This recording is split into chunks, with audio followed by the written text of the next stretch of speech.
Саламатсыңарбы менин сүйүктүү окуучуларым?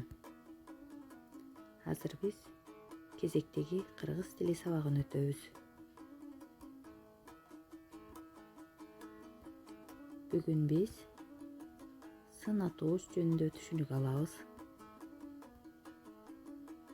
Анда сабактын максаты менен таанышып алалы. Сын атооч сөз түркүмү жөнүндө түшүнүк аласыңар.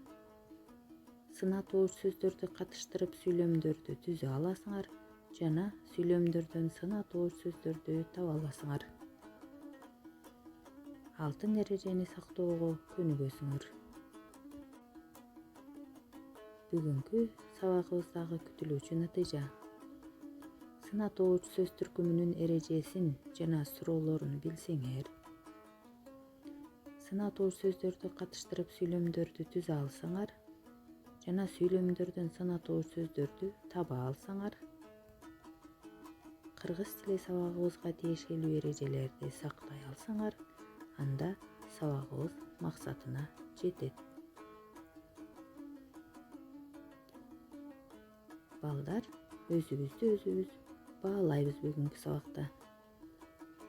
Сын атооч сөз түркүмүнүн эрежесин жана суроолорун айтып бере алсак, сын атооч сөздөрдү катыштырып сүйлөмдөрдү түзө алсак, сүйлөмдөрдөн сын атооч сөздөрдү таба алсак, таза, туура жана сулуу жаза алсак, анда биз 5 деген баага ылайыктуу болобуз. Алтын эреже кадимкидей күнүнкү сабактагыдай алтын эрежени сактоого аракет кылабыз. Балдар, бул сүрөткө көңүл бургулачы. Эмнени көрүп турасыңар? Ооба, алма. Эми ушул алмага кандай? Даамдуу. Алманын эмнесин билдирди? Даамын билдирди. Кандай? Ширелүү. Ушул алманын абалын билдирди. Кандай? Томолок. Алмадагы кандай? Чоң же кичине десек да болот. Алма кандай? Кызыл. Демек бул жерде алманын даамын, абалын, өңүн, түсүн, формасын билдирди. Бардык ушул жердеги сөздөр. Анан кандай деген суроого жооп берди. Демек биз бүгүн заттын сын сыпатын, өңү түсүн, даамын, жытын, көлөмүн билдирип, кандай деген суроого жооп берген сөздөрдү сын атооч дейбиз. Мисалы, жакшы бала, кызыл гүл, таттуу алма, чоң жол деген сөз айкаштары берилди. Ушул сөз айкаштарынан сын атооч сөздөрдү таап көрөлүчү биз албетте кандай деген суроону берип таба алабыз. Кандай? Жакшы. Кандай? Кызыл. Кандай? Таттуу. Кандай? Чоң деген сөздөрдү бул сөз айкаштарда сын атооч боло алат экен. Азырсыңар балдар, анда бышыктоо үчүн көнүгүүлөрдү иштейбиз. Китебибиздеги биринчи көнүгүүнү аткарабыз. Мында бөжөңдөгөн бөжөгүм текстин окуп чыгабыз. Анан тексттеги окуяны, каармандарды, окуя болгон жерди жана мезгилди айтып бергиле. Экинчи көнүгүүнү аткарабыз балдар.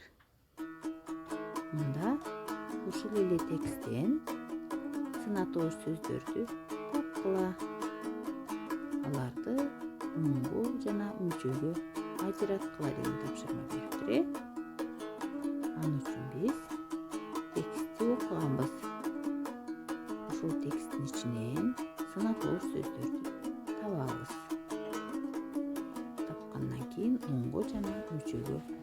ажыратып коебуз.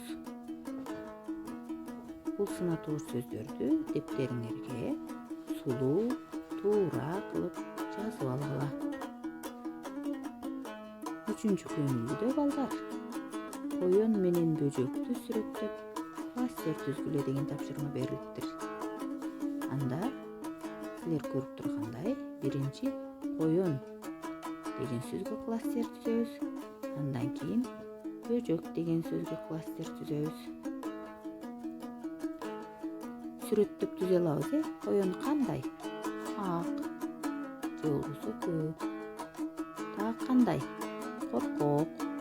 Ошол сыяктуу сөздөрдү катыштырып кластер түзөбүз. 4-көнүгүүдө балдар, сынатуур сөздөрдү тапкыла, табышмактарды жандыргыла деп тапшырма берилиптир бизге. Анда табышмактарды окуп коелу. Төө ооздуу, боту көздүү, эмен кулактуу, эчки чычаңдуу, ат аяктуу, кой жүндүү. Бул эмне? Тапкыла. Баарыбыз ойлонуп, жообун табабыз. Экинчи табышмагыбыз. Аттаган жери атандай, баскан жери бармактай, оттогон жери оймоктой, качып жүрөт карматпай. Бул табышмакты дагы табабыз. Анан кандай деген суроону берип, сынатуур сөздөрдү таап алабыз. Анда балдар, сабагыбызды жыйынтыктайбыз. Сынатуур сөз түркүмүнүн суроосун айтып бергилечи. Кана балдар, сынатуур сөз түркүмүнүн суроосу кандай белгиле? Албетте, сынатуур сөз түркүмүндөгү сөздөр кандай деген суроого жооп берет. Сынатуур сөздөр заттын эмнелерин билдирет? Ооба, заттын өңү түсүн, даамын, алабалын, формасын, көлөмүн билдирет. Кийинки суроо. Акылай акылдуу кыз. Сынатуур сөздү тапкыла. Бул сүйлөмдөн биз сынатуур сөздү таап көрөбүз. Ана суроосун берели. Кандай? Акылдуу, азаматсыңар балдар. Силер бүгүнкү суроолорго жакшы жооп берип, тапшырмаларды аткарып, жакшы баага татыктуу болдуңар деп ойлойм. Үй тапшырманы белгилеп алалы балдар. 59-беттеги 5-көнүгүүнү аткарабыз. Саламатта болгула.